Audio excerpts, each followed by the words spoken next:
Bonjour à toutes et à tous et bienvenue dans la suite de notre lecture du livre des enseignements de Don Carlos, l'application de l'œuvre de Castaneda. Nous nous étions arrêtés au milieu des techniques du chapitre 5, le non-agir du moi, et aujourd'hui dans cette vidéo, nous allons tout simplement terminer ces techniques. Allez, on commence sans plus tarder, n'oubliez pas le j'aime et le commentaire, c'est parti. 22. Moi, le portrait parlant. Cet exercice individuel, très utile en lui-même, est aussi une excellente préparation à diverses formes de non-agir du moi, comme celle du non-agir individualisé. Il consiste à dresser au stylo sur une feuille de papier un portrait fidèle de soi et de sa façon de vivre, mais à la troisième personne, comme s'il s'agissait de quelqu'un d'autre. Dans ce portrait devront figurer le nom, l'âge, les caractéristiques physiques, la façon de s'habiller, la façon de vivre, l'état de santé, les endroits fréquentés, les endroits évités, les états d'âme les plus communs, ceux que l'on fréquente, ceux que l'on évite, les travaux de prédilection et les travaux en cours, les grands traits de sa vie affective, l'image de soi offerte aux autres, les routines quotidiennes, les routines structurales internes, répétitions cycliques, la façon de parler, les sujets de conversation, loisirs, les manières de vivre sa sexualité, situation économique, principales qualités, principaux défauts, les meilleures choses accomplies, les pires choses accomplies, la meilleure chose qui nous soit arrivée et la pire chose qui nous soit arrivée. La liste n'est évidemment pas exhaustive et doit être complétée au gré de chacun. Commentaire sur cette technique. Cette description doit être faite à la troisième personne, avec la plus grande neutralité, comme s'il s'agissait de quelqu'un qui nous ferait ni chaud ni froid.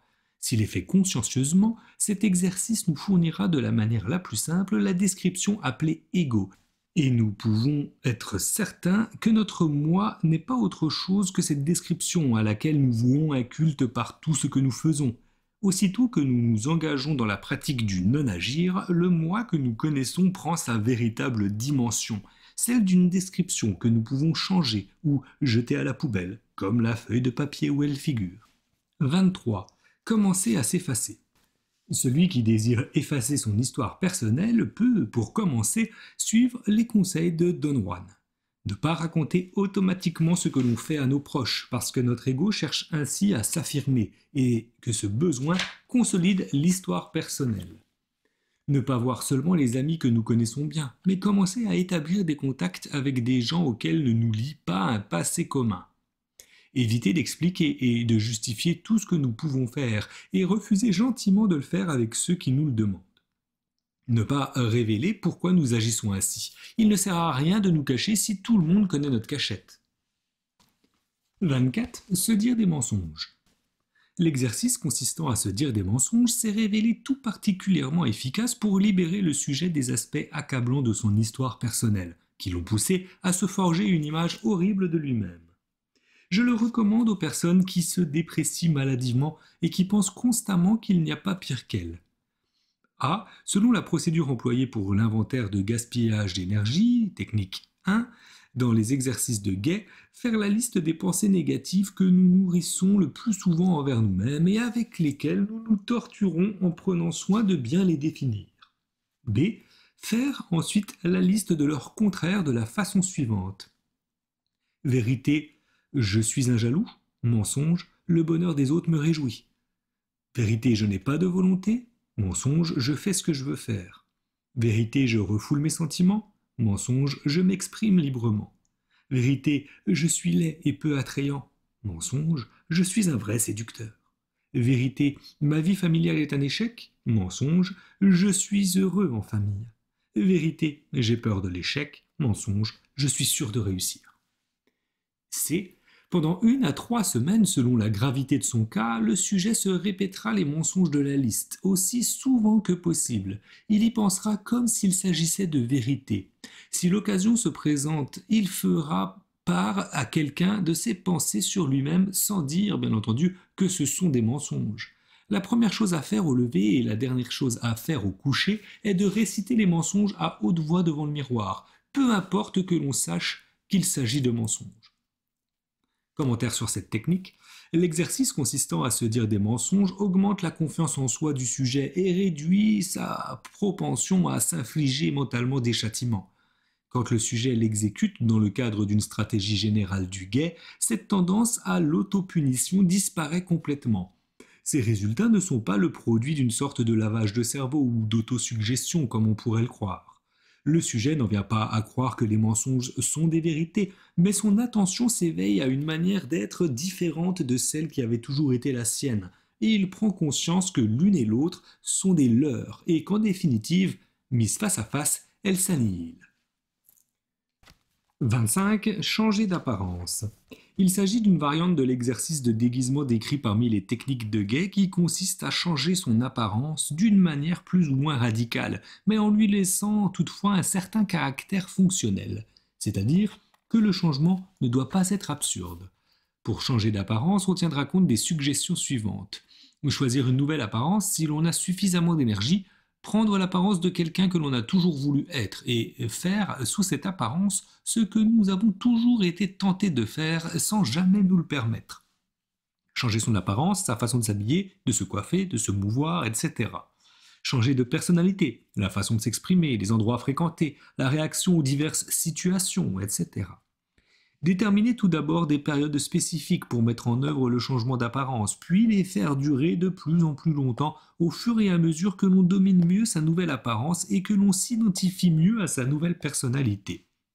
Exemple de changement d'apparence, la transformation peut être celle d'une osseur qui se coupe les cheveux, s'habille sobrement et, dans cette tenue, reprend ses études pour devenir un étudiant brillant, ou celle de l'homme d'affaires, très occupé, qui se déguise en bon père de famille, oublie un peu ses placements et emmène ses enfants en excursion à la campagne, ou celle du hippie, qui se convertit en homme d'affaires cravaté, etc. Casser les routines. Bien que cet exercice appartienne aux techniques de base visant à effacer l'histoire personnelle, il peut être effectué isolément parce qu'il est très facile à réaliser dans le contexte quotidien et remarquablement efficace. C'est en effet l'un des exercices qui conduit le plus facilement à la déstructuration. Comme les animaux, les humains sont des êtres de routine. Nous sommes enclins à en établir en toutes choses, nature de notre alimentation, endroits que nous fréquentons et jusqu'à nos façons de dormir. Pour les êtres humains, tout se transforme en routine. Ce qu'ils pensent, ce dont ils parlent, ce qu'ils désirent, ce qu'ils détestent et même leur manière d'exprimer leurs sentiments et de vivre leurs affections. Quand nous arrivons dans un endroit où il nous faudra revenir fréquemment, nous choisissons immédiatement un coin que nous considérons comme le nôtre. Et s'il s'agit d'un fauteuil, nous nous assoirons toujours sur le même. C'est justement à cause de leur routine que les êtres humains, comme les animaux, sont si vulnérables. Tout observateur est capable de découvrir nos routines, ce qui lui permet de tendre les pièges adéquats. Nous faisons ainsi de nous-mêmes des proies. Les routines de notre vie n'englobent pas seulement les activités que nous déployons dans le monde comme aller travailler, manger à heure fixe, dormir dans la même maison, etc. Elles englobent aussi tous les plis et les tics avec lesquels nous abordons tout ce que nous faisons. Nous nous faisons par exemple une idée de l'amour, assez fausse le plus souvent, que nous avons héritée en grande partie de nos parents et nous nous vouons ensuite à la reproduire. Nous changeons de partenaire, mais nous répétons les processus. Notre penchant à l'échec ou à la réussite, les crises cycliques sont notre histoire personnelle. C'est pourquoi tout à chacun, pendant sa vie, doit affronter périodiquement les mêmes problèmes. Les jours s'écoulent en redites, en recommencement. Nous parcourons toujours le même chemin, butons toujours sur le même obstacle jusqu'à ce que nous soyons trop âgés ou trop épuisés pour rompre avec nos vieilles routines et nous restons alors couchés en attendant tout simplement notre fin. Le guerrier, en revanche, préfère la liberté illimitée, c'est-à-dire ne pas avoir de routine, ne pas savoir exactement ce qui va arriver, avoir la surprise de se lever un beau matin et d'apercevoir dans le miroir un inconnu. Les chasseurs ne manquent jamais leur proie parce qu'ils connaissent leur routine. Mais de même qu'existent des animaux magiques qui ne peuvent être chassés et dont la magie vient du fait de ne pas avoir de routine, il existe des êtres humains non routiniers qui de ce fait se transforment en êtres magiques. On peut connaître ces routines grâce aux exercices de l'art du guet, tels que l'inventaire du gaspillage d'énergie ou la récapitulation. Une fois qu'on les a détectés, on peut s'en défaire grâce à divers exercices. 26. Guetter ses habitudes. Il est parfois très difficile de se défaire de ces routines parce qu'elles sont tout ce qui donne un sens à nos vies d'hommes ordinaires.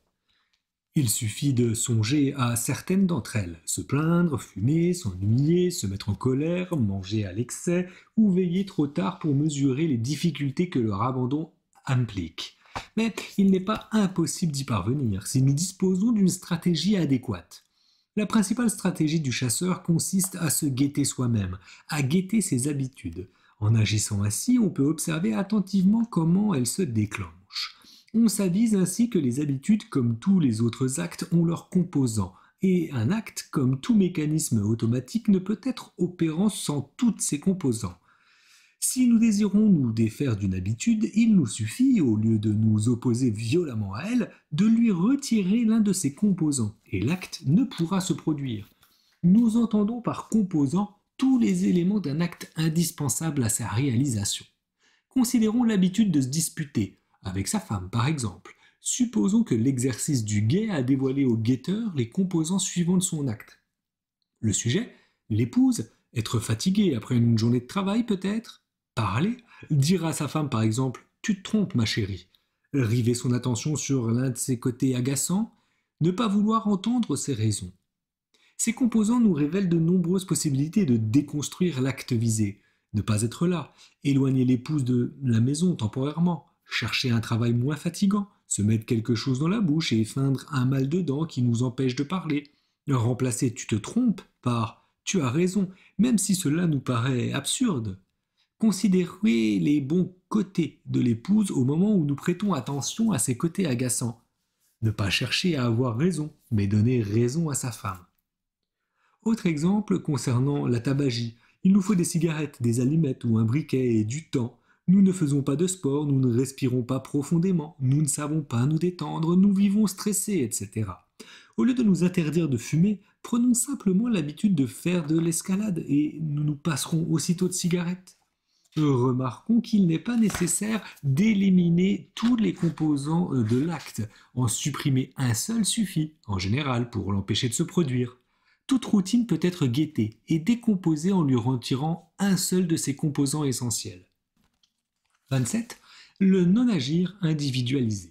Nous en arrivons aux techniques considérées comme les plus puissantes dans nos ateliers de guet, celles du non-agir individualisé, appelées ainsi parce qu'elles impliquent une méthode spécifique de non-agir dont la nature est particulièrement dévastatrice pour le moi du sujet. Son essence consiste à révéler la nature du moi, qui est, comme nous l'avons dit, une description. Ces techniques du non-agir individualisé ont évidemment un fort impact sur l'importance personnelle qui s'en trouve considérablement affectée. Il existe entre les différentes techniques un lien étroit. Celles-ci peuvent difficilement être classées dans une catégorie, ce qui vaut pour l'art du guet en général et pour le non-agir individualisé en particulier. Les techniques de récapitulation d'épargne de l'énergie, de conscience de la mort, d'effacement de l'histoire personnelle se fondent les unes dans les autres et ont une visée unique, déplacer le point d'assemblage et accéder à la liberté subséquente. Le contenu de la description à laquelle nous nous référons quand nous disons « je » n'est que l'un des aspects de la position du point d'assemblage. Si celui-ci est déplacé, la description s'effondre et le moi avec elle. Nous prenons alors conscience de ce que nous sommes vraiment, des noyaux lumineux dont l'énergie est capable de produire tel ou tel effet, alors que le moi n'est qu'une illusion. En nous exerçant au non-agir individualisé, nous nous efforçons de créer une illusion différente de celle du moi de notre histoire personnelle, jusqu'à ce que cette illusion nouvelle, se substituant à celle que nous nourrissons habituellement, devienne réalité dans notre monde quotidien. D'une certaine manière, l'exercice que nous allons décrire est l'aboutissement de ceux agissant sur les apparences, comme les déguisements et les changements d'apparence. La première étape de cet exercice n'est autre que la technique numéro 22 du portrait parlant, telle qu'elle a été décrite. Ce portrait parlant terminé, prenons-le comme référence pour sélectionner le non-agir individualisé que nous allons expérimenter.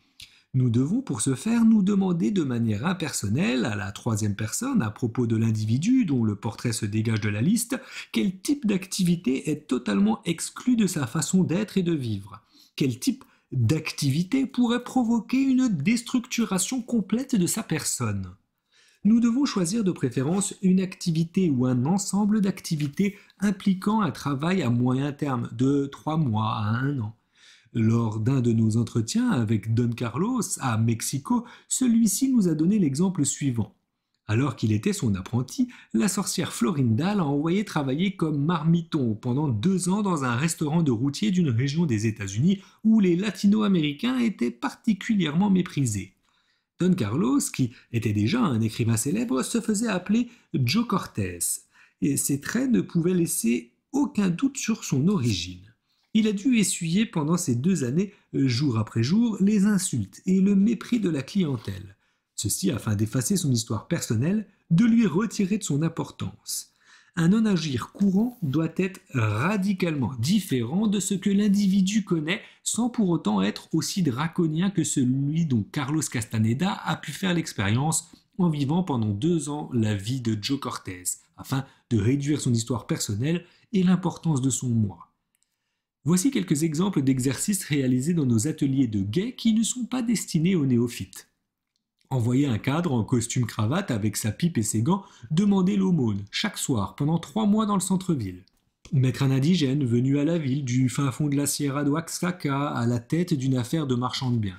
Proposer à un homme politique de prendre quelques mois de vacances pendant lesquels il ira travailler incognito comme journalier dans une communauté campagnarde d'indigènes ne parlant pas l'espagnol.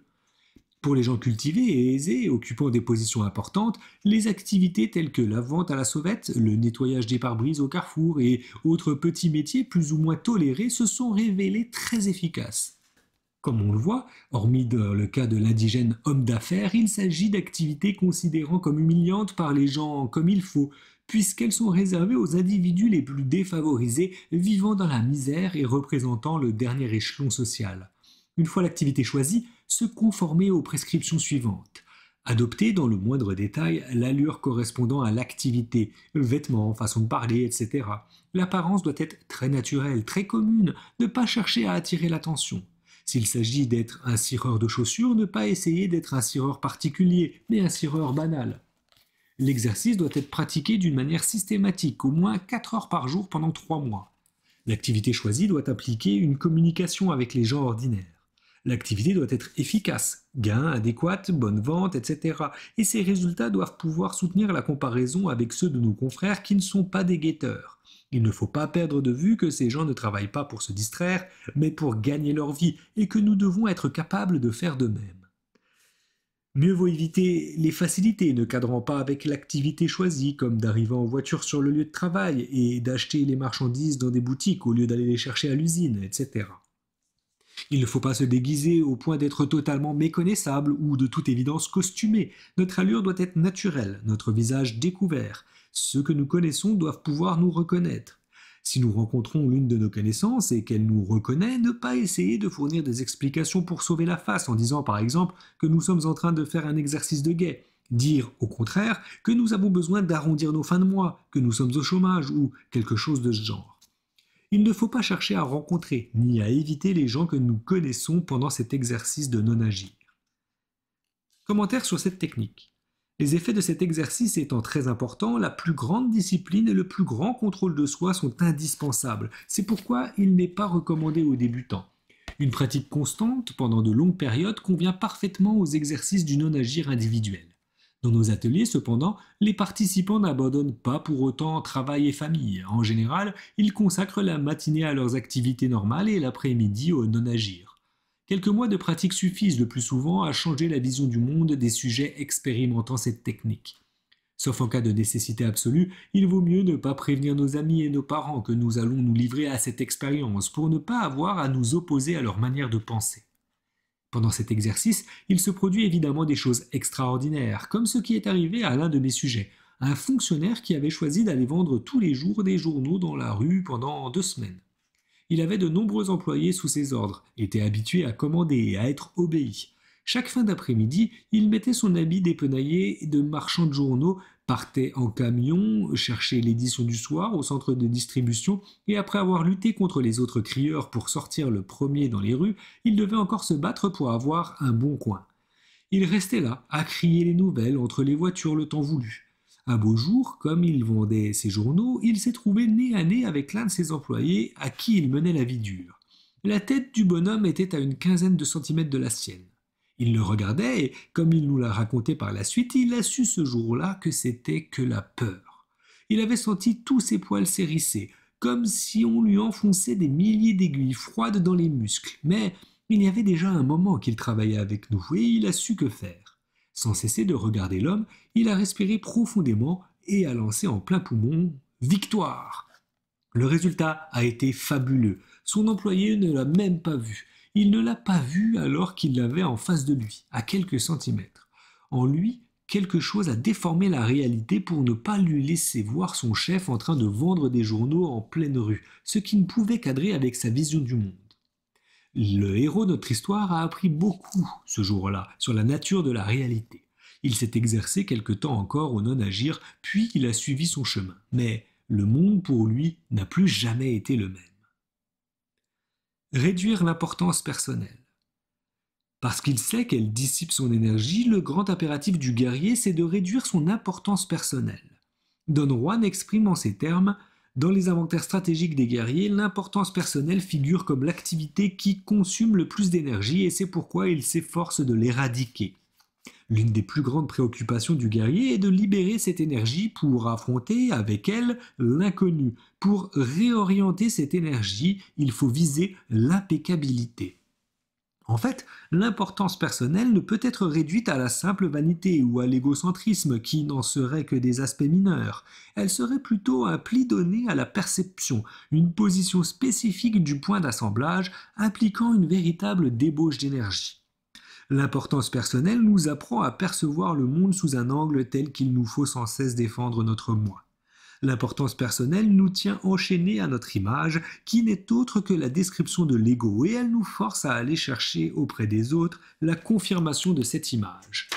L'importance personnelle nous attache d'une manière obsessionnelle aux exigences du moi, au point que nous considérons comme sans importance et dépourvu de sens tout ce qui, autour de nous, ne répond pas à ces exigences.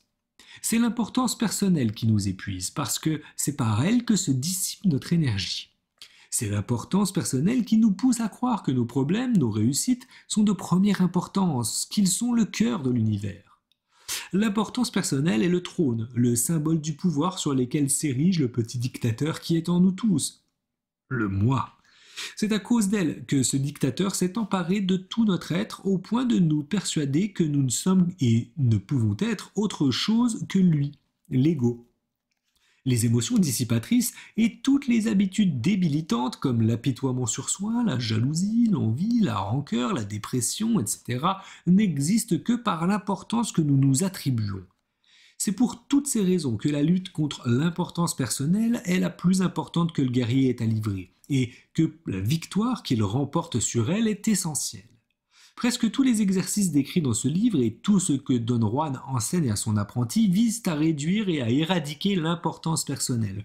Les exercices de récapitulation du médiocre tyran et du non-agir du moi constituent cependant l'essentiel de la stratégie générale. Je vais cependant présenter quelques exercices particuliers conçus pour entamer progressivement l'hégémonie de l'importance personnelle dont nous avons pu constater les effets. 28. Parler aux plantes et aux arbres. Don Juan indique à Don Carlos que pour cesser de se prendre au sérieux, il convient de parler à haute voix aux plantes et aux arbres, ce que l'apprenti trouve de prime abord ridicule. Cette technique simple est d'une grande utilité, et tout particulièrement lorsque la colère ou une autre manifestation de l'importance personnelle nous gagne. On peut alors parler à une plante qui se trouve à notre portée ou sur notre chemin, lui demander si elle veut bien nous aider parce que l'importance que nous nous attribuons nous accable.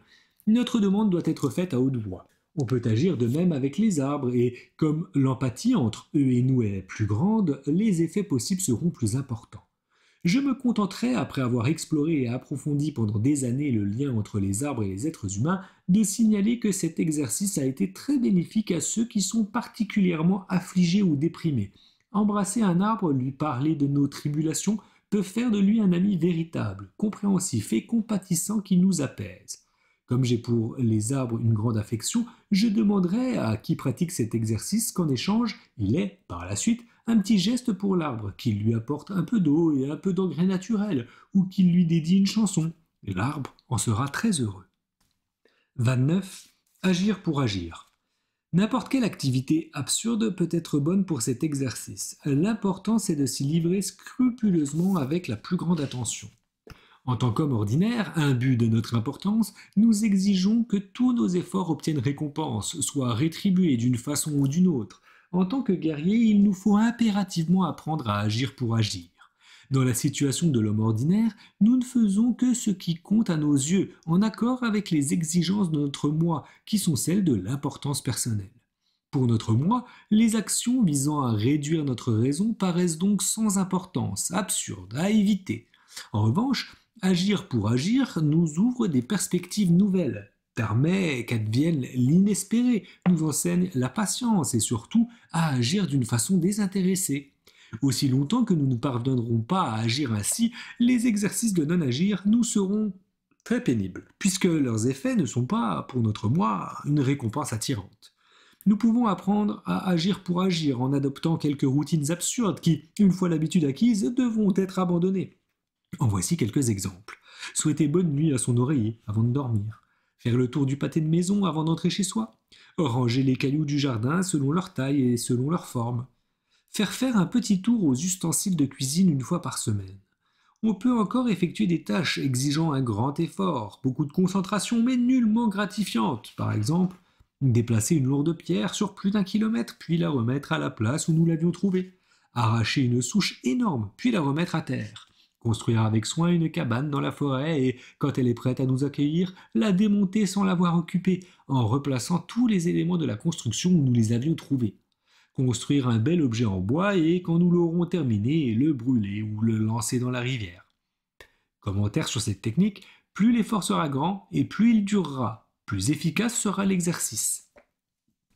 30. Veiller sur quelqu'un. Un autre exercice utile pour réduire l'importance personnelle est de se vouer corps et âme, pour une période donnée, à veiller sur quelqu'un, à le soutenir et à l'encourager, en choisissant un individu sans la moindre reconnaissance. Pour le moi, habitué à ne considérer que lui-même, cet exercice est tout simplement dévastateur. On peut s'y livrer secrètement ou ouvertement. Il est généralement préférable de garder son intention pour soi, sauf si la personne sur laquelle on veille est un malade, ou si la situation est telle que l'on doit obtenir au préalable l'accord explicite de celui ou de celle qui fera l'objet de nos soins. Pour pouvoir réaliser l'exercice avec la dévotion et la gratuité nécessaires, il convient, comme nous l'avons dit, de choisir un individu incapable de nous témoigner de quelque façon que ce soit de la reconnaissance du point de vue de notre moi. Nous ne devons pas chercher à obtenir quoi que ce soit de la personne choisie. Bien entendu, pour mener à bien l'étrange devoir consistant à aider un ingrat, il nous faudra nécessairement apprendre, entre-temps, à agir indépendamment de l'importance personnelle. Mais ce que l'on tire de cet apprentissage vaut bien l'effort déployé. 31. Changer de milieu. Le changement radical de milieu, même temporaire, a un effet bénéfique sur l'affaiblissement de l'attention exclusive que nous portons à nous-mêmes. Pour que ce changement soit fructueux, il doit nous placer dans un milieu qui nous est totalement étranger, inconnu et incompatible avec notre histoire personnelle. Un tel milieu ne nous permet guère de continuer à nous prendre au sérieux. Le cas du citadin qui va vivre quelque temps à la campagne peut être un bon exemple, pour autant que le sujet ne trouve pas à la campagne la plupart des commodités de la ville, ce qui rendrait son déplacement inutile. Le changement du milieu auquel je pense implique une véritable adoption du mode de vie en vigueur dans l'endroit où l'on se rend. Il s'agit de laisser derrière soi son mode de vie habituel, d'en adopter un autre, propre au nouveau milieu. Mes séjours dans les communautés indigènes m'ont été très profitables. Ils m'ont obligé à changer radicalement ma façon d'être, non pas pour être accepté, mais tout simplement pour survivre. J'ai pu découvrir ainsi que mon univers quotidien exigeait de moi une conduite fidèle à ce qu'elle avait toujours été, alors que mon nouveau milieu exigeait de moi en revanche des solutions nouvelles, car rien dans mon passé ne m'avait préparé aux problèmes que me posait ce milieu nouveau, où nul ne parlait ma langue et ne savait rien de moi. La situation m'obligeait à écarter les exigences de mon moi, toute cette importance que je m'attribuais, qui se révélait fonctionnelle et m'apportait une certaine sécurité dans ma vie quotidienne, et qui, dans les montagnes en pleine nature parmi les indigènes, s'imposait à moi comme ce qu'elle avait toujours été, une vanité ridicule et passablement dangereuse. Il est important que sur le terrain d'expérience choisi, personne ne nous connaisse, afin que nous n'y trouvions aucun individu enclin à partager les idées que nous pouvons nourrir sur notre propre personne. 32. Faire l'idiot. Cette technique s'adresse tout spécialement à ceux qui aiment impressionner les autres, qui ressentent le besoin irrépressible de se donner en spectacle à leur entourage. Pour les individus de cette sorte, rien n'est plus délectable que d'attirer sans cesse l'attention sur leur intelligence, leur agilité, leur exploit sportif, leur amabilité, leur beauté, leur sexualité, leurs arguments irrésistibles, etc. En un mot, tout leur réussit. La manière la plus simple d'échapper à cette obligation, c'est d'agir de sorte à obtenir l'effet contraire. En se gardant bien d'annoncer aux autres notre intention, il nous faut délibérément faire l'idiot. Si l'on est très agile, se montrer maladroit, trébucher dans les discussions, avancer des arguments qui ne tiennent pas debout et avoir tort. Si l'on est toujours tiré à quatre épingles, fréquenter les endroits publics en tenue négligée, etc.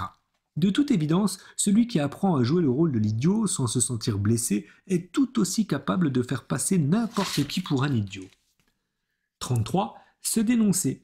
Cet exercice est le complément du précédent, en plus radical. Il est destiné aux mêmes personnes, mais peut être si utile à celles qui se font valoir en racontant sur elles-mêmes les pires choses, en montant en épingle leurs grandes souffrances, leurs fautes ou leurs faiblesses. Il s'agit tout d'abord d'identifier les paroles et les gestes que nous répétons les plus fréquemment pour nous faire valoir et qui sont, la plupart du temps, s'exprimer de manière à paraître très cultivée ou très spirituelle.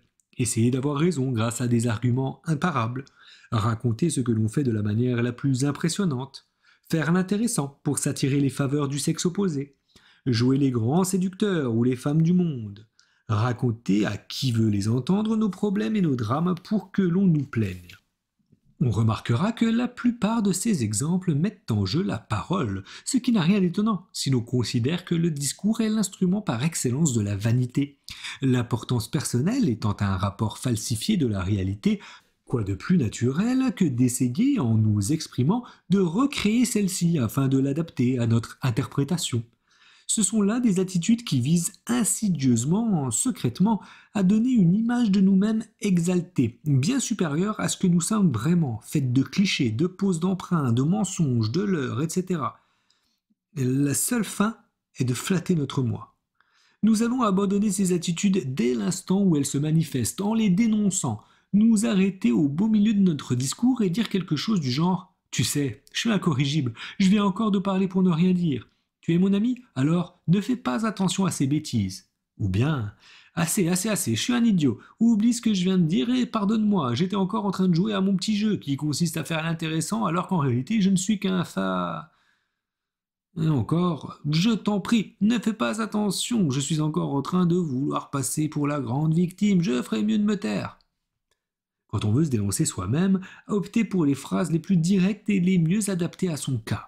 Il faut bien entendu un minimum de discipline pour appliquer cette technique. Ses résultats sont réconfortants. On prête tout d'abord davantage attention à ce qu'on va dire ou faire avant d'ouvrir la bouche, puis on perd peu à peu le goût d'en imposer aux autres par notre discours.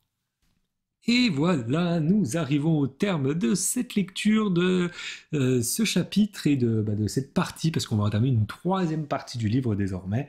Écoutez, voilà, il y a eu plein de nouvelles techniques, donc n'hésitez pas à me dire si vous allez en essayer quelques-unes, comme précédemment, hein, il y en a des plus simples à expérimenter que d'autres. Effectivement, c'est très dur à assumer, par exemple, d'aller faire la manche pendant 3 mois tous les soirs et effectivement croiser des gens peut-être qu'on connaît, etc. Qu'est-ce qui va se passer? Mais bon, écoutez, peut-être que certains d'entre vous vont essayer tout ça. N'hésitez pas à me le dire. En tout cas, je vous souhaite à tous et à tous une bonne journée, une bonne soirée ou une belle nuit si tel est le cas. Et je vous dis à très vite pour la suite de notre lecture. À bientôt.